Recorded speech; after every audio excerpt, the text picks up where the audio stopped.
बहुत समय पहले की बात है। सोनपर नाम के गांव में प्रीति अपने चाचा चाची के साथ रहती थी। प्रीति की चाची सुजाता बहुत ही कठोर दिल की औरत थी। सुजाता बिल्कुल नहीं चाहती थी प्रीति उसके घर में रहे। वो उसे बहुत परेशान करती थी ताकि प्रीति इस घर से चली जाए। वो दिन रात उससे काम कराती। घर का सारा काम, झाड़ू पोछा और खाना पकाना, सब काम प्रीति से करवाया करती थी और उसे एक टाइम का खाना देती थी बस। अरे ओ प्रीति महारानी, जल्दी जल्दी काम कर। तुझे पता नहीं है क्या मेरी बहन मुझसे मिलने आने वाली है? जल्दी काम खत्म कर और अच्छा अच्छा खाना बना, और खाना बनाने के बाद उस खाने को देखना भी मत। जी चाची जी, मैं खाना बना लूंगी और उसकी तरफ देखूंगी भी नहीं। आप शाम को जो मुझे रूखा सूखा देती है उसी से पेट भर लूंगी। आपने मुझे अपने घर में रखा, यही बड़ी बात है। हाँ हाँ, मैंने तुझे यहाँ रखा है, यही बहुत बड़ा एहसान किया है, वरना तेरे माता पिता तो तुझे कब के छोड़कर चले गए। सड़क पर भीख मांगती तू, अगर मैं न रखती तो। अब दफा हो और जाकर काम करो अपना। बेचारी प्रीति बिन माता पिता के दिन रात काम करती और अपनी चाची की बातें भी सुनती। शाम हो जाने के बाद सुजाता की बहन आ जाती। सुजाता और भावना दोनों साथ बैठकर बातें करते और खाना भी खाते। जब प्रीति के खाने का समय होता तो प्रीति सुजाता के पास आती। चाची जी, मेरे खाने का समय हो गया है, प्लीज मुझे खाना दे दो, बहुत भूख लगी है। तुझे दिखाई नहीं दे रहा मैं अपनी बहन से बात कर रही हूँ? एक दिन खाना नहीं खाएगी तो मर नहीं जाएगी। खाने का समय हो गया है, खाना दे दो मनहूस। ऐसा कहकर सुजाता बासी रोटी उठाकर वो जमीन पर फेंक देती है। मनहूस, ले खा अपनी रोटी, और उसके बाद मुझे डिस्टर्ब करने नहीं आना, वरना मुझसे बुरा कोई नहीं होगा। प्रीति अपनी चाची की दी हुई रोटी को बहुत मुश्किल से खाती है और पानी पीकर सो जाती है। सुबह उठकर प्रीति अपने काम में लग जाती है और सुजाता और उसकी बहन भावना बातें कर रही होती। दीदी, आपने सुना है सोनपर गांव में अगले हफ्ते ब्यूटी कंपटीशन है और मुझे जीत कर आना है। आप तो मेरी सुंदरता को जानती ही हो कि मैं कितनी सुंदर हूँ, लेकिन दीदी इस कंपटीशन के लिए मुझे एक लहंगा चाहिए होगा। आप प्लीज जीजा जी से कहकर मुझे एक लहंगा दिला दो, वो भी अच्छा ब्रांड का हो। हाँ क्यों नहीं, तुम मेरी सबसे अच्छी बहन हो और छोटी भी। मैं तुम्हें बहुत अच्छा लहंगा दिलाऊंगी और देखना ये कंपटीशन तुम ही जीतोगी। सुजाता और भावना की बातें प्रीति सुन लेती है। हाँ, मैंने भी न्यूज़पेपर में पढ़ा था कि गांव में ब्यूटी कंपटीशन होने वाला है, मुझे भी जाना है, पर पता नहीं चाची मुझे लहंगा दिलाएंगी या नहीं। एक बार चाची से बात करके देखती हूँ। चाची दी दिल की बुरी नहीं है, क्या पता वो मुझे लहंगा दिला दे। ऐसा सोचकर प्रीति अपनी चाची के पास जाती है और कहती है, चाची जी, मैं भी इस ब्यूटी कंपटीशन में जाना चाहती हूँ, आप मुझे भी लहंगा दिला देना। ब्रांड नहीं, कोई सिंपल भी चलेगा, क्योंकि ब्यूटी कंपटीशन में लहंगा पहनना जरूरी है और मेरा बहुत दिल है जाने का। दीदी, क्या आप इस नौकरानी को लहंगा दिलाएंगी और मेरे सामने खड़े करेंगी? मेरी सुंदरता के सामने तो कोई भी नहीं दिखता, और ये नौकरानी तो बिल्कुल नहीं। दीदी, इस नौकरानी के अंदर इतनी हिम्मत कैसे ये आपसे लहंगा मांग रही है? और आप कुछ बोल क्यों नहीं रही? आपने अपने नौकरों को बहुत सर पर चढ़ा रखा है, इनकी असली औकात क्यों नहीं दिखाती आप? हाँ मेरी बहन, तुम बिल्कुल ठीक कह रही हो, मैंने इस मनहूस को कुछ ज्यादा छूट दे रखी है। कुछ नहीं कहती तो सर पे बैठ गई है। देखो तो इसकी इतनी हिम्मत हो गई कि मुझसे लहंगा मांग रही है। तुझे तो मैं तेरी औकात बताती हूँ। ऐसा कहकर सुजाता प्रीति को मारना शुरू कर देती है। ये है तेरी औकात मनहूस, 2 कौड़ी की, ब्यूटी कंपटीशन में जाएगी और वो भी लहंगा पहनकर। महारानी, आज के बाद मेरे से लहंगा मांगा तो पिटाई के साथ साथ घर से बाहर निकाल दूंगी और तेरा वो हश्र करूंगी अब कि अपनी शक्ल तक नहीं देख पाएगी। अब जा और जाकर कॉफी बना। पता नहीं वो कौन सा मनहूस दिन था जब तेरे माता पिता तुझे हमारे पास छोड़कर चले गए। दीदी छोड़ो ना, आप क्यों इस नौकरानी के पीछे अपना टाइम जाया कर रही हो? चले ना, हम बाजार जाते हैं और लहंगा लेके आते हैं। भावना और सुजाता दोनों शॉपिंग के लिए निकल जाती है और प्रीति बहुत ज्यादा रो रही होती है, क्योंकि सुजाता ने उसकी बहुत पिटाई की होती। प्रीति के जिस्म में बहुत दर्द हो रहा होता और उससे घर का काम भी नहीं होता। प्रीति अपनी माँ की तस्वीर के पास जाती और बहुत जोर जोर से रोती है। माँ, आपने देखा मेरी किस्मत कितनी खराब है। आप दोनों तो स्वर्ग में आराम से हैं और मैं यहाँ नर्क जैसी जिंदगी गुजार रही हूँ। चाची मेरी बहुत मारती है और मैं ब्यूटी कंपटीशन में जाना चाहती हूँ। अगर आप लोग जिंदा होते तो मैं ब्यूटी कंपटीशन में जाती और जीत के भी आती, क्योंकि चाची मुझे लहंगा नहीं दिला रही। माँ, अगर आप लोग जिंदा होते तो मेरा हर सपना पूरा होता। मुझे कभी किसी की पिटाई सहना नहीं करनी पड़ती। आप मुझे छोड़ के क्यों चले गए माँ? आप मुझे छोड़ के क्यों चले गई माँ? ऐसा कहकर प्रीति बहुत जोर जोर से रोने लगती है। तभी उसे एक आवाज सुनाई देती है और वो आवाज कहीं और से नहीं बल्कि प्रीति की माँ की तस्वीर से आ रही थी। हाँ मेरी बच्ची, मैं सब जानती हूँ तुझ पर कितना अत्याचार होता है, लेकिन मेरी बच्ची तो बिल्कुल फिक्र मत कर, तू जरूर जाएगी ब्यूटी कंपटीशन में। तेरा बचपन से सपना था ब्यूटी कंपटीशन में जाने का। जब तुझे जाने का मौका मिला है तो तू जरूर जाएगी। मेरी बेटी, तुझे एक लहंगा चाहिए ना? तेरी माँ तुझे एक लहंगा दिलाएगी। माँ, आप मुझसे बात कर सकती हो? मुझे बहुत अच्छा लगा आपकी बातें सुनकर। माँ, क्या आप मुझे लहंगा दिलाएंगी ब्यूटी कंपटीशन के लिए? एक माँ ही होती है जो अपनी बेटे की ख्वाहिश पूरी करती है। माँ से अच्छा कोई नहीं होता। मेरी प्यारी बेटी, जा, तेरी अलमारी में एक जादुई लहंगा है, उसे निकाल लेना और ब्यूटी कंपटीशन में पहन के जाना। देखना, ब्यूटी कंपटीशन मेरी बेटी ही जीतेगी। प्रीति अपनी माँ के कहने पर अपनी अलमारी खोलकर देखती है तो उसके अंदर एक जादुई लहंगा पड़ा होता है, जिसे देखकर प्रीति बहुत खुश हो जाती है। दूसरी तरफ सुजाता और भावना भी शॉपिंग करके आ जाती है और वो भी लहंगा लाती, लेकिन जादुई लहंगे के सामने उसका लहंगा कुछ भी नहीं होता। कलमोही, प्रीति कहाँ है? हम लोग शॉपिंग से वापस आ गए हैं, हमारे लिए फ्रेश जूस लेके आना। बाहर कितनी गर्मी थी दीदी, मेरा तो बुरा हाल हो गया। प्रीति सुजाता और भावना के लिए फ्रेश जूस लाती है। ऐसे ही समय बीत गए और ब्यूटी कंपटीशन का वक्त आ गया। सुजाता और भावना ब्यूटी कंपटीशन के लिए निकल जाती है और प्रीति उनके जाने के बाद जादुई लहंगा पहनकर ब्यूटी कंपटीशन में आ जाती है। जादुई लहंगा पहनने के बाद प्रीति पहले से भी ज्यादा सुंदर लगती। सबकी नजर प्रीति से हट रही थी, क्योंकि प्रीति का लहंगा बहुत ज्यादा चमक रहा था और प्रीति वो ब्यूटी कंपटीशन जीत जाती, जिसे देखकर सुजाता और भावना आग बबूला हो जाती। घर आने के बाद सुजाता प्रीति से कहती है, क्यों मनहूस, जब तेरे पास सुंदर लहंगा था तो मेरे पास क्यों आई थी? सच सच बता, ये लहंगा तुझे किसने दिया? चाची जी, ये लहंगा मुझे मेरी माँ ने दिया है। ये कोई आम लहंगा नहीं है, माँ ने कहा इसको जो कोई पहनेगा सुंदर लगेगा। दीदी, हाँ ये कह तो सच सही है, जब इस नौकरानी ने ये लहंगा पहना तो ये कितनी सुंदर लग रही थी। आपको इससे ये लहंगा ले लेना चाहिए और ये लहंगा आपकी और मेरे पास होना चाहिए। हम और भी ज्यादा सुंदर हो जाएंगे और अमीर भी, और हम इस नौकरानी को धक्के देके इस घर से निकाल देंगे और मैं जादुई लहंगा पहनकर फिर कोई ब्यूटी कंपटीशन में जाऊंगी और मुझे फिर कोई नहीं हरा सकेगा। सुजाता भावना की बातें सुनकर बहुत खुश होती है और वो लहंगा छीनकर भावना को दे देती है और भावना जैसे ही वो लहंगा पहनती वो बदसूरत हो जाती है।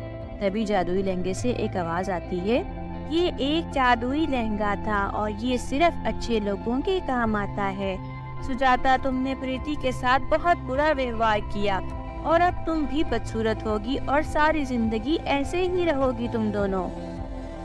इतना कहते ही जादुई लहंगे से एक रोशनी आती और वो सुजाता को भी बदसूरत बना देती। प्रीति भावना से वो लहंगा छीनकर सुजाता के घर से चली जाती है और वो जादुई लहंगे की मदद से बहुत अमीर हो जाती और गरीब लोगों की मदद करती और हंसी खुशी अपना जीवन गुजारती। प्यारे बच्चों, आपको हमारी आज की कहानी कैसी लगी? अगर ये कहानी अच्छी लगे तो चैनल को लाइक, शेयर एंड सब्सक्राइब करना मत भूलिएगा, ताकि हमारी हर आने वाली वीडियो आप तक पहुंच सके।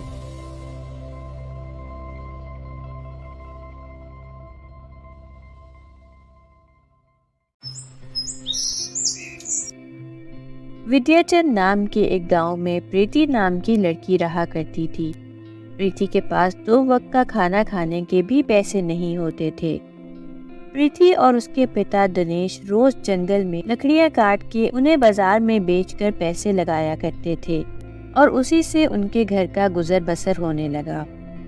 ऐसे ही समय बीत गए। एक दिन दिनेश की तबीयत खराब हो जाती तो प्रीति खुद ही जंगल में लकड़ियां ढूंढने निकल जाती। अरे आज तो कहीं भी लकड़ियां नहीं है, चलो आगे जाकर देखती हूँ। प्रीति लकड़ियों की तलाश में बहुत आगे निकल जाती है। अरे लकड़ियां तो कहीं भी नहीं मिल रही और मैं लकड़ियों के तलाश में इतनी दूर आ गई हूँ। तभी प्रीति की नजर जंगल के नजदीक एक तालाब में जाती है। अरे वाह, इतना सुंदर तालाब! आज से पहले तो मैंने कभी इस तालाब को नहीं देखा। अब मैं यहाँ आ ही गई हूँ तो क्यों ना तालाब में नहा के जाऊं। इतना सोचकर प्रीति तालाब में नहाने लग जाती है। नहाते नहाते वो तालाब के बीच में चली जाती है और प्रीति चिल्लाना लगती है, बचाओ बचाओ, कोई मेरी मदद के लिए आए, मैं डूब रही हूँ, मुझे बचाओ। देखते ही देखते प्रीति तालाब में डूबने लगती है। मुझे बचाओ, मुझे सांस नहीं आ रहा, प्लीज मुझे बचाओ, कोई मुझे बचाओ।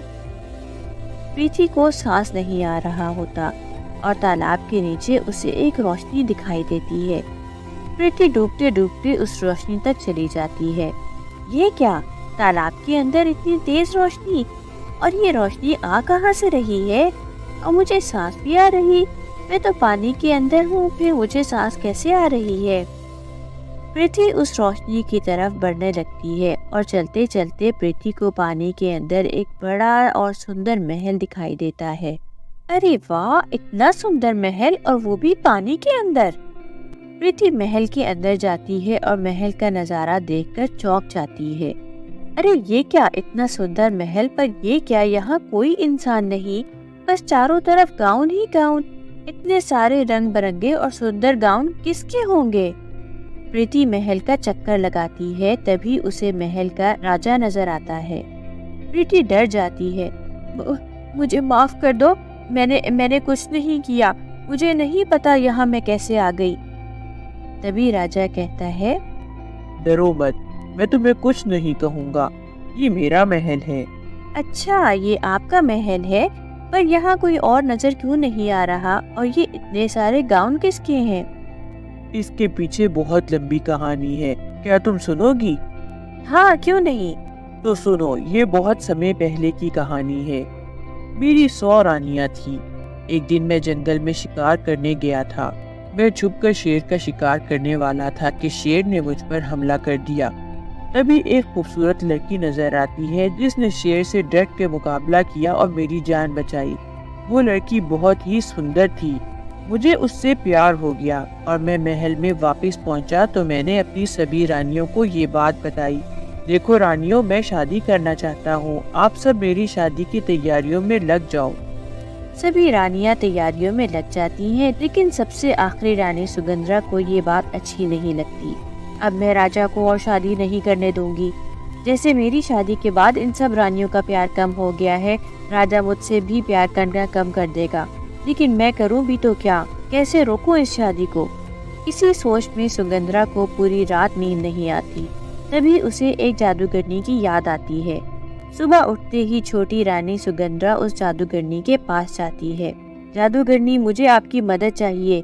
इसके बदले मैं आपको सोना, जेवर, रुपया, पैसा जितना चाहिए होगा सब देने के लिए तैयार हूँ। इतना सब देने के लिए तैयार हो? आखिर ऐसी क्या बात है? महाराज को एक लड़की पसंद आ गई है और वह उससे शादी करना चाहता है, मगर मैं चाहती हूँ महाराज उससे शादी ना कर पाए।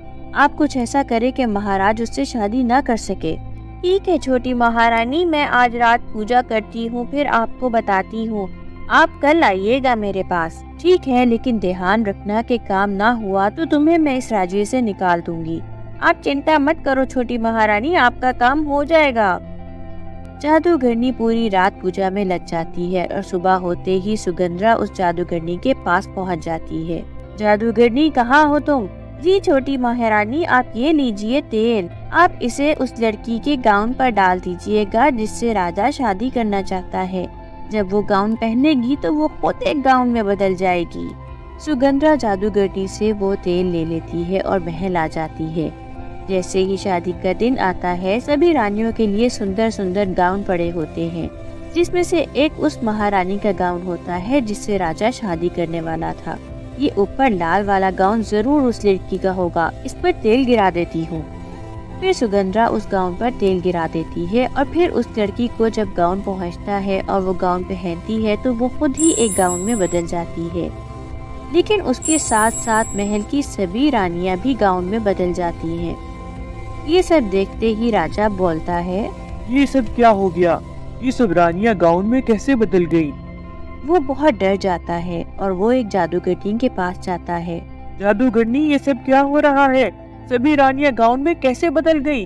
आप ही मेरी मदद करो ताकि मेरी रानियां पहले जैसी हो जाएं। महाराज, ये सब आपकी छोटी मालगन सुगंधरा की वजह से हो रहा है और मेरी बड़ी बहन मोना ने धन के लालच में ये सब काम किया है। फिर जादूगरनी की बहन रूपा ने महाराज को सब कहानी बताई, जिसे सुनकर महाराज को बहुत गुस्सा आया। कहाँ है वो जादूगरनी? हम उसको नहीं छोड़ेंगे। महाराज, जब उसने सुना कि सभी रानियां गाउन में बदल गई हैं, तो वो शहर छोड़कर भाग गई है। अगर रानी तेल लेकर गई थी तो उस तेल का असर सभी रानियों पर कैसे हो गया? महाराज, ये तो मुझे भी नहीं पता। रुके, मैं अब अपने जादू से पता लगाकर बताती हूँ। फिर जादूगरनी रूपा अपनी शक्ति से पता लगाती है।